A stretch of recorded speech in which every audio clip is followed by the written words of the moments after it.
How many units we have to learn for first term? எத்தனை பாடங்கள் படிக்கணும் நாங்க முதல்ல அந்த மணிக்கு? ஒன்றா, ரெண்டா, மூணா, அல்லது நாலா? How many subjects? How many units? யாருக்கு தெரியும்?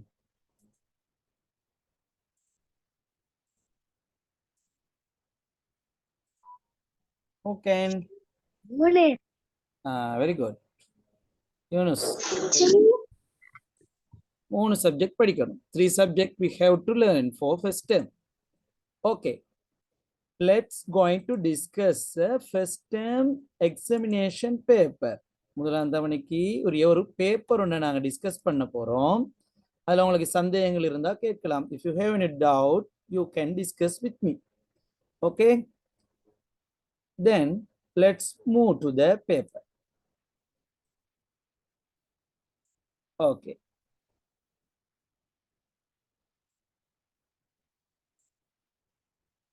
This is the paper.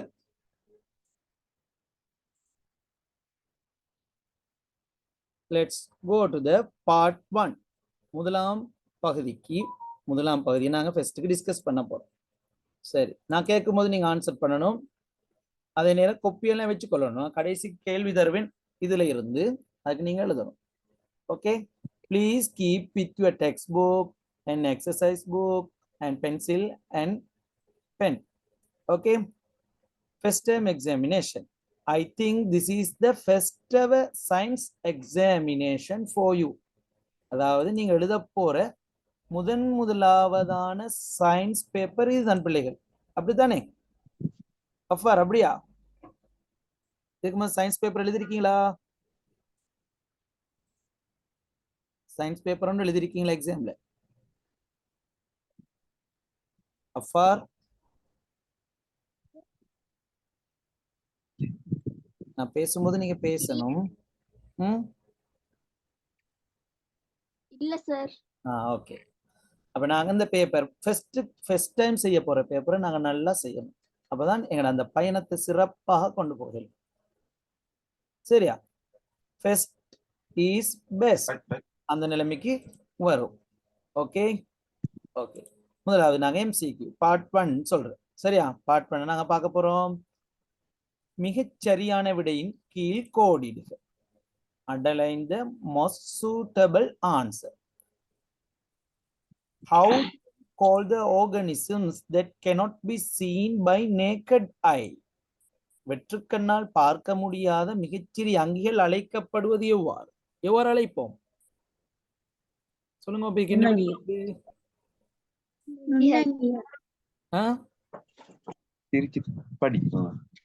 நுண்ணங்கிகள். சரியா? நுண்ணங்கிகள். சரி, அப்ப நாங்க நுண்ணங்கிகளுக்கு சொல்லுவோம் micro organisms. Then suitable answer is third one, microorganisms. Okay, microorganisms. வெற்றுக்கண் என்றால் என்ன? What do you mean by naked eye? சொல்லுங்க பிள்ளைகள், வெற்றுக்கண் என்றால் என்ன? கண்ணுக்கு புலப்படாத. வெற்றுக்கண் என்ன? வெற்றுக்கண் சொல்லுங்க பாப்போம். அதாவது நாங்க எந்த உபகரணமும் வைக்காத, வித்தவுட் எனி இன்ஸ்ட்ருமெண்ட்ஸ், எந்த உபகரணமும் இல்லாம பாக்குற நிலைமைக்கு தான் நாங்க வெற்றுக்கண்ணுன்னு சொல்லுவோம். அப்ப நுண்ணங்கில பாக்குறதுக்கு நாங்க பயன்படுத்துற அந்த உபகரணத்துக்கு என்ன பேரு? என்ன பேர்? நுணுக்கு காட்டி. நுணுக்கு காட்டி. இப்ப நாங்க நுணுக்கு காட்டுல சில அங்கிகளை பார்ப்போம். சரியா? நுணுக்கு காட்டுல சில அங்கிகளை பார்ப்போம், அது எப்படி தென்படுதுன்னு சொல்லி.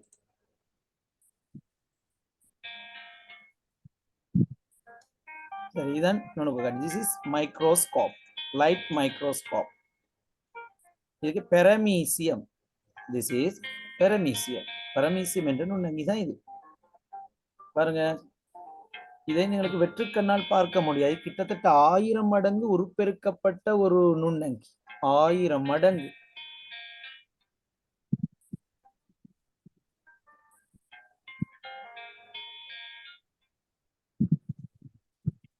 இது நுண்ணங்கி அல்ல, இது நுண்ணங்கி. யூக்ளினா எனப்படுற ஒரு நுண்ணங்கி தான் இது.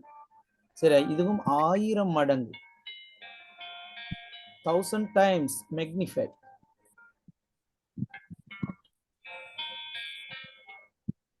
பாருங்க, இதெல்லாம் ஒரு ஃபங்கஸ்னு சொல்ற 40 மடங்கு உருப்பெருக்கப்பட்ட நிலைமையில காட்டப்பட்டது. 40 times. இது ஒரு நுண்ணங்கி. இது நுண்ணங்கி அல்ல, எமது சிவப்பு ரத்தம்னு சொல்லுவோம், செங்குருதி கணங்கள். இதெல்லாம் நாங்க மைக்ரோஸ்கோப், அதாவது நுணுக்கு காட்டில பார்க்கும்போது தென்படுற விதங்கள். பாருங்க,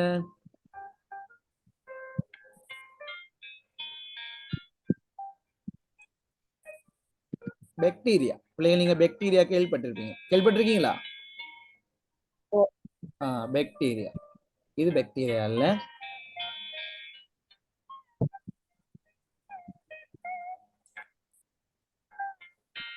இந்த ஹைட்ரான் சொல்றது. இதெல்லாம் நுணுக்கு காட்டுல 30 மடங்கு உருப்பெருக்கப்பட்ட அமைப்பு தான் அது.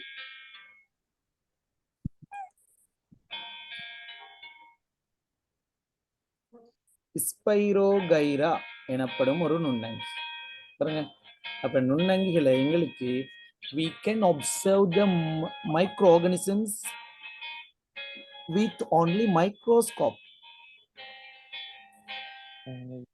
That's why we called as microorganisms. Bakers yeast, இங்க பானுக்கெல்லாம் போடுவோமே ஈஸ்ட், அதுதான் இது ஈஸ்ட். பாருங்க, இது வேற அங்கி. சீலியட், இது ஒரு அங்கி. இப்படித்தான் இனப்பெருக்கம் செய்யும், அதாவது இரண்டாக பிரிவடையும். இதெல்லாம் நுணுக்கு காட்டி. These are microscope observations, results of microscope observation.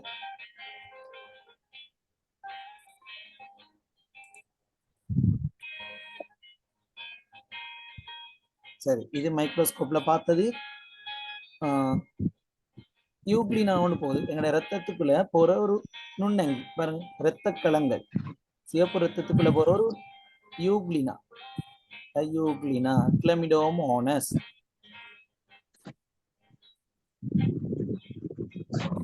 சரியா பிள்ளைங்க?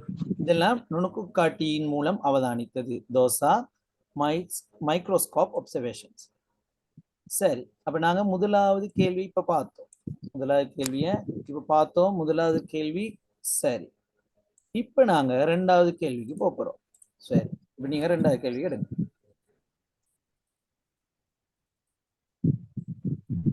ரெண்டாவது கேள்வி, which of the following is a method of locomotion in animals? அதாவது கீழுள்ள விலங்குகளின் இடம்பெயர்வு முறையாக அமைவது. Tell me the answer. என்ன விட இடம்பெயர்வு முறை?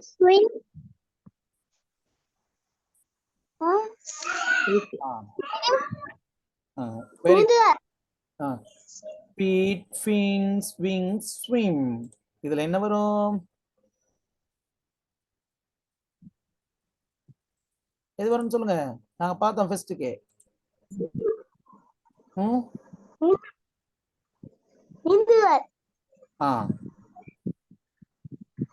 நீந்துதல். Very good. நீந்துதல் தான் வரும். மற்றதெல்லாம் என்னது? முறை அல்ல. சரியா? மற்றதெல்லாம் முறையாக அமையாது. மற்றது பார்ட்ஸ் ஆஃப் த பாடி. நீந்துதல் மட்டும்தான். Swim is only a locomotion in this question. Okay? சரி, லொகோமேஷன் என்ன? அங்கிகள் ஒரு இடத்துல இருந்து இன்னொரு இடத்துக்கு போறது. சரியா? நீங்க பார்த்திருக்கீங்க புக்ல லொகோமேஷன் மெத்தட்ஸ். பாருங்க பிள்ளைகள், gliding. This is a tortoise, ஆமை, இடம்பெயர்வு. crawling. snake, பாம்பு, எப்படி இடம்பெயருது? slithering, ஊர்ந்து செல்லுது. ஒரு புலி, tiger. running, ஓடுதல். These are locomotion methods. Especially animals தான் என்ன செய்யும்? லொகமேஷன் மெத்தட்களை கொண்டிருக்கும். அப்படின்னு என்ன பிள்ளைகள்? தாவரங்களா விலங்குகளா? Animals of plants? எது இடம்பெறும்? தாவரமா விலங்கு? Animals. Animals.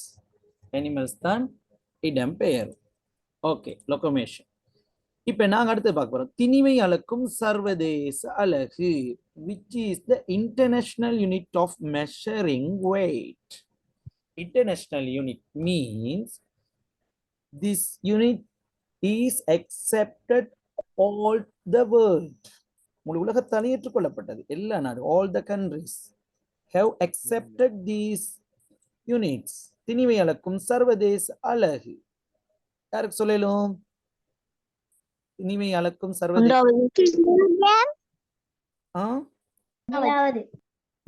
Very good, kilogram. இதுல ஒன்னாவதா ரெண்டாவதா வரும்?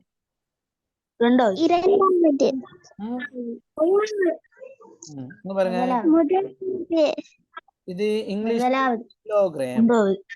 கேஜி கேபிட்டல் எழுதணுமா சிம்பிள் எழுதணுமா? சிம்பிள்ல தான் எழுதணும். சரியா? சிம்பிள் எழுதினாத்தான் அது சரி. உங்களோட புக்ல பாப்போமே எப்படி இருக்குண்டி?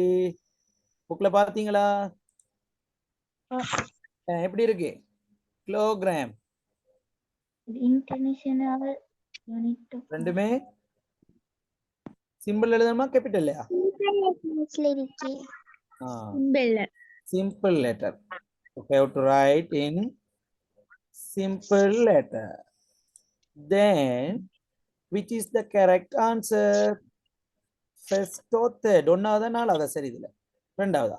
First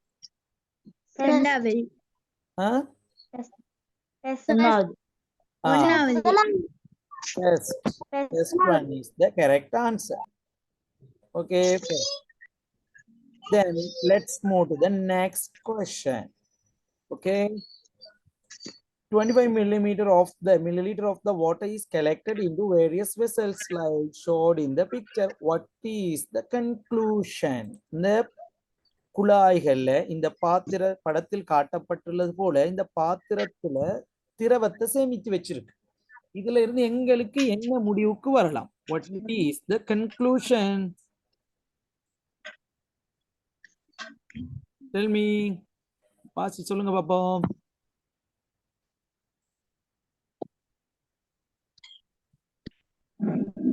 What is the conclusion?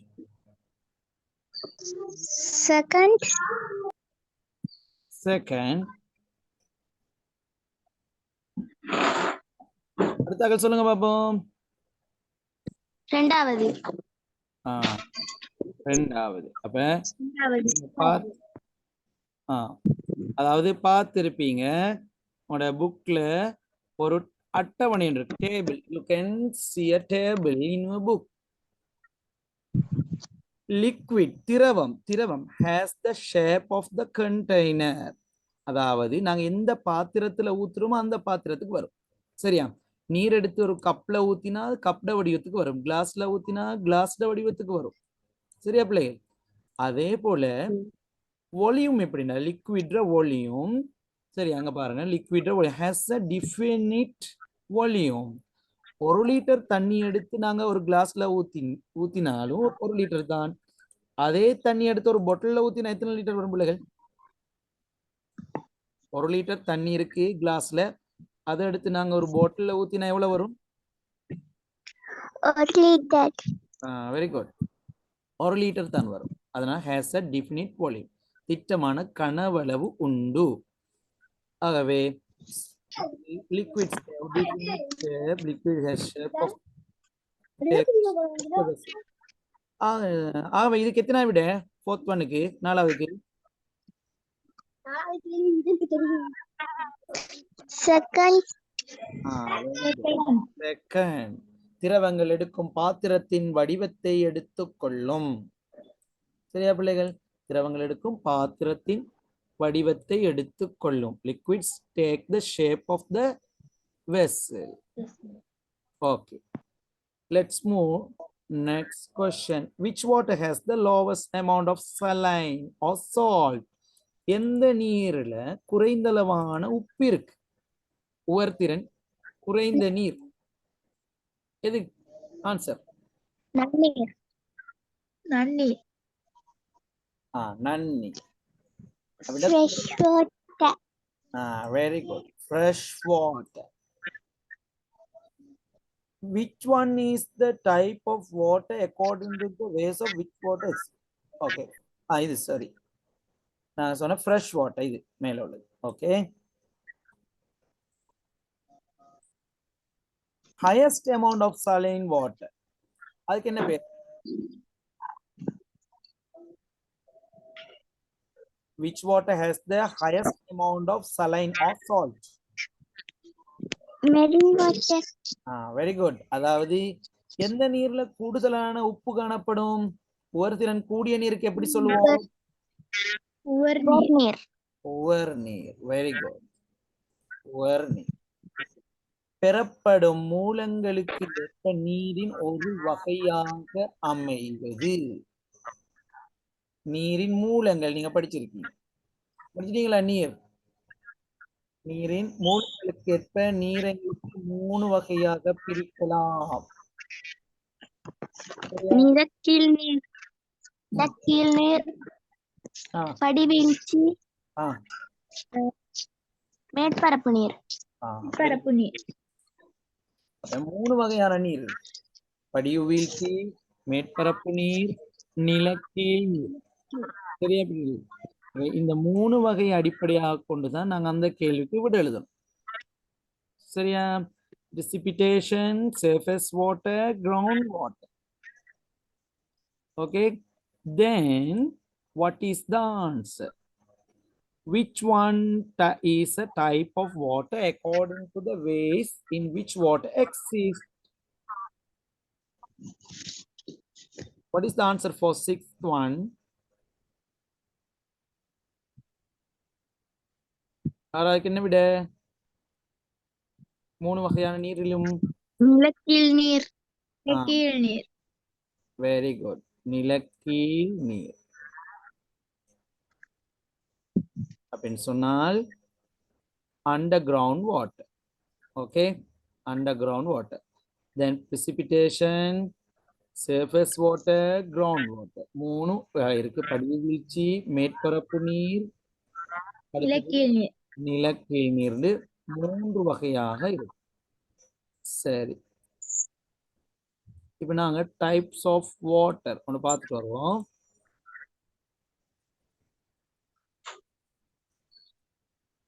சரி, ஓகே, அடுத்த கேள்விக்கு போகும். இது வரைக்கும் the process which produces energy in the body. அப்ப உடலில் சக்தி உற்பத்தி செய்யப்படும் செயல்முறை. சக்தி உற்பத்தி செய்யப்படும் செயல்முறை.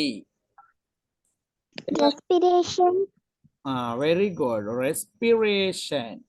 அதாவது நாங்க சாப்பிடுவதை சொல்லுவோம் போசனை. சாப்பிட்டால் போசனைன்னு சொல்லுவோம். ஆனா எங்களுக்கு சக்தி உற்பத்தி செய்யப்படுவதுதான் நாங்க சுவாசம். சரி, நான் இப்ப நீரின் வகைகளை கொஞ்சம் பார்த்துட்டு வரும்.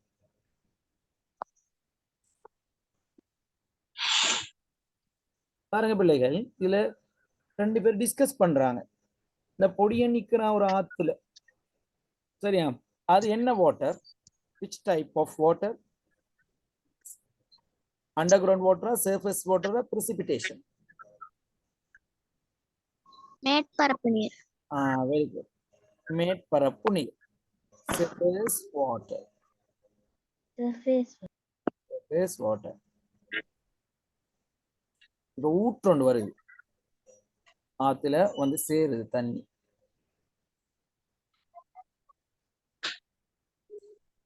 சரி, பாருங்க, நீர் கிடைக்கும் இடங்கள், மேற்பரப்பு நீர் கிடைக்கிற இடங்கள்: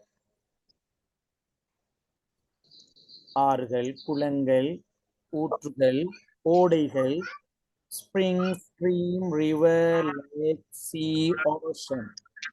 சரியா? இந்த இடங்கள்ல எங்களுக்கு அந்த மேற்பரப்பு நீர் கிடைக்கும். surface water. சரி, இப்ப என்ன வாட்டர் வரப்போகுதுன்னு சொல்லுங்க பாப்போம். which type of water? படிவு வீழ்ச்சி நீர். படிவீழ்ச்சி. What is okay? Precipitation. இது என்ன வகையான நீர்? Which type? Underground water. Very good. Underground water. நிலக்கீழ் நீர். பாருங்க மழை பெய்ஞ்சு பூமி உள்ளுக்கு போகுது. நிலக்கீழ் நீர். சரி, ஓகே. இப்ப நாங்க அடுத்த கேள்விக்கு போவோம். அடுத்த கேள்வி சுவாசத்துடன் தொடர்பானது. உடலில் சக்தி உற்பத்தி செய்யப்படும் செயல்முறை என்னன்னு சொன்னீங்க? சுவாசம்.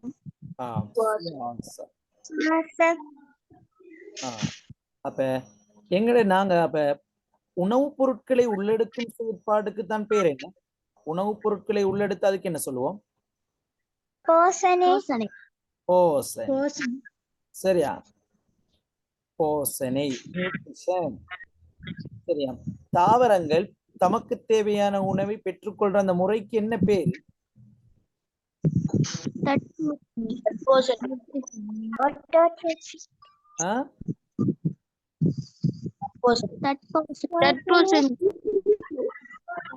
போட்டோசிந்தசிஸ். சரியா? ஒளித்தொகுப்பு. சரியா? ஒளித்தொகுப்பு மூலமாகத்தான் தாவரங்கள் தமக்கு தேவையான உணவை பெற்றுக்கொள்ளும். சரியா பிள்ளைகள்? சொல்லுவோம் ஒளித்தொகுப்புன்னு சொல்லுவோம். சரியா? ஓகே. ஆக நாங்க இதுல முக்கியமா ஞாபகம் வச்சுக்கொள்ளணும்.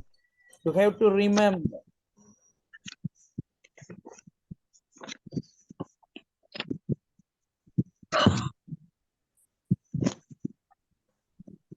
Oxygen in the air, once breathed in, reacts with the food stored in the body and produces energy. Energy na shakti. This process is called respiration. அப்ப நாங்க சுவாசத்தின் போது உள்ளெடுக்கிற வாயு என்ன பிள்ளைகள்? என்ன வாயு உள்ளெடுப்போம்? என்ன கேஸ்? ஆக்சிஜன். என்ன வாயுவை நாங்க வெளிவிடுவோம்? Carbon di oxide. அப்ப உங்களுக்கு சுவாசம் விளங்கிடும். அடுத்தது நாங்க பார்ப்போம். The name given to slowly moving ice rock is அப்படின்றால் மெல்ல நகரும் பனிக்கட்டி பாறைகள் என அழைக்கப்படுவது. Which is the answer? மெல்ல நகரும் பனிக்கட்டி பாறைகள் என அழைக்கப்படுவது. சொல்லுங்க பிள்ளைகள்.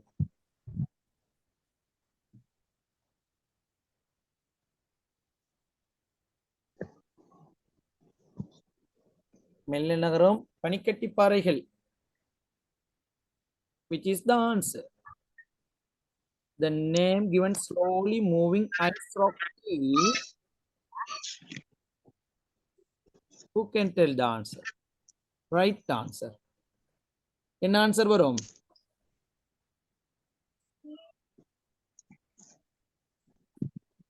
ஆலங்கட்டி மலை. இல்ல இல்ல. மெல்ல நகரம் பனிக்கட்டி பாறைகளுக்கு நாங்க என்ன சொல்லுவோம்?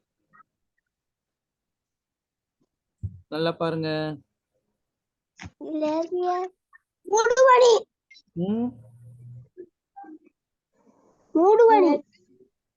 இல்லை. இப்ப பாருங்க என்னோட புக்ல நான் காட்டவா? கிளேசியர். Very good. துருவத்தை அண்டிய பிரதேசங்களில் நீரானது மெல்ல நகரும் பனிக்கட்டி பாறைகளாக காணப்படும். இது பனியாறு, கிளேசியர் எனப்படும். இது திண்மமா திரவமா வாயுவா? Very good, திண்மம். சரியா? அதாவது glaciers are some example for solid water, ice, snow, glaciers. அதாவது நீங்க சொன்ன மாதிரி என்னென்ன? பனிக்கட்டி, பனியாறு, திண்மம். இந்த நீர் சரியா? இந்த நீரெல்லாம் திண்மம். அப்ப துருவத்தை அண்டிய பிரதேசங்களில் காணப்படும். இப்ப இதுல glaciers can be seen in the southern and northern poles of the world. In some countries Snow can be seen in the winter season. Snow is also a solid state of water. மெல்ல நகரும் பனிக்கட்டின்னு நாங்க இப்ப பார்த்தோம். சரியா? மெல்ல நகரும் பனிக்கட்டி. அப்ப இதுக்கு என்ன விட? கிளேசியர்ஸ். வரும் கிளேசியர். கிளேசியர் திண்மமா திரவமா வாயுவா? சொல்லுங்க பாப்போம். திண்மம். இப்ப நாங்க பாப்போம் அந்த கிளேசியர் எப்படி இருக்குன்னு இயற்கையில. சரி, நீங்க கேள்வியை பாருங்க, நான் இப்ப காட்டுறேன் உங்களுக்கு. பாருங்க பிள்ளைகள்.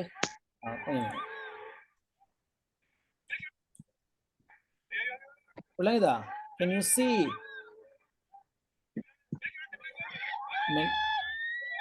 மெல்ல நகரும் பனிக்கட்டி பாறைகள். இதுதான் கிளேசியர்ஸ்.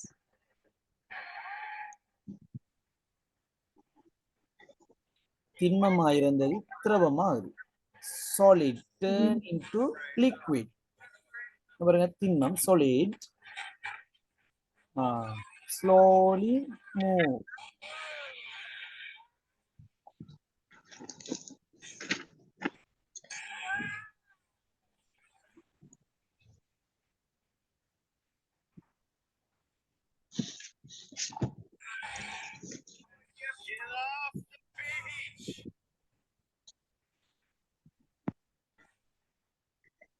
இதுதான் கிளேசியர்ஸ்.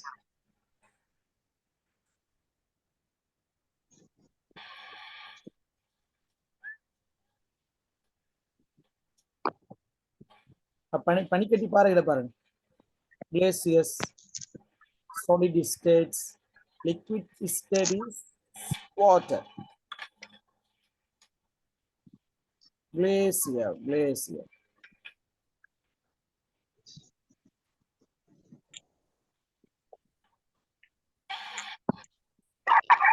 இன்னொன்னு பாப்போம் பாருங்க.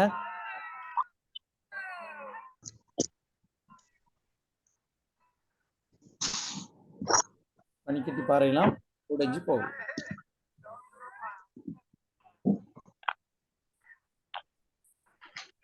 சரி, ஓகே.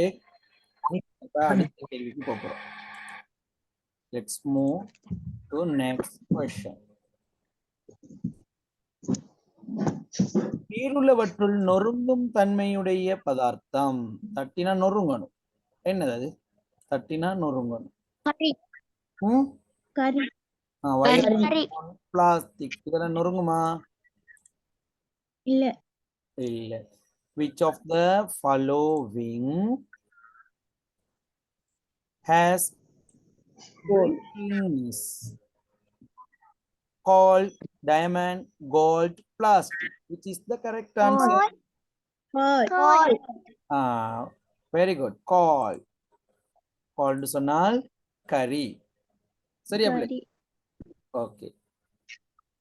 சரி, அப்ப அது உங்களுக்கு தெரியும். மத்த எல்லாம் தட்டினால் நொறுங்கி போயிடும். அப்ப நீங்க சடப்பொருளின் இயல்புகள் பார்த்திருப்பீங்க. Properties of matters. சரியா? அதுல வந்ததுதான் இது. சரி, நாங்க அடுத்த கேள்வி. இதுல 9வது இருக்கு. English medium year 9th question. Which is the feature of plant? தாவரத்தின் இயல்பு. Limited growth, heterotrophic, don't show the respiratory movement, show locomotion. சரியா? 10வது கேள்வி பாருங்க. கீழுள்ளவற்றுள் தாவரங்களில் இயல்பாக அமைவது எது? தாவரத்துல இயல்பு. சொல்லுங்க answer. which is the correct answer? நல்ல வாசிங்க. Limited growth.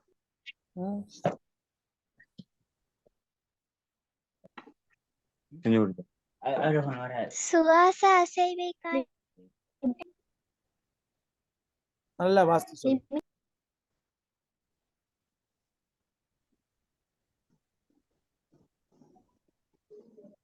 சுவாச அசைவை காட்டாது. தாவரத்தில கேட்டிருக்கு. கீழுள்ள தாவரங்களின் இயல்பாக அமைவது. எல்லைப்படுத்தப்பட்ட வளர்ச்சியா லிமிடெட் growth-ஆ இல்ல இல்ல லிமிடெட் growth இல்ல இங்க பாருங்க தாவரம் வாழ்நாள் ஃபுல்லா வளர்ந்து கொண்டே போகும் ஆனா லிமிடெட் growth is human மனிதன் ஒரு கட்டத்துக்கு மேல வளர மாட்டான் சரியா ஆனா தாவரங்கள் என்ன செய்யும் வளர்ந்து கொண்டே போகும் life time plants are grown அப்போ ஒன்னாவது விடியா வராது சுவாசத்தை காட்டாது தாவரம் மூச்சு விடுறதை எங்களுக்கு பார்க்கலுமா can you feel the respiration of the plant இல்ல அப்ப no தாவரத்தின் இயல்பு don't show respiratory movement answer is third one don't show respiratory movements show locomotion no chance heterotrophic heterotrophic என்ன அதாவது பிரபோசனி பிரபோசனி அல்ல தட்போசனி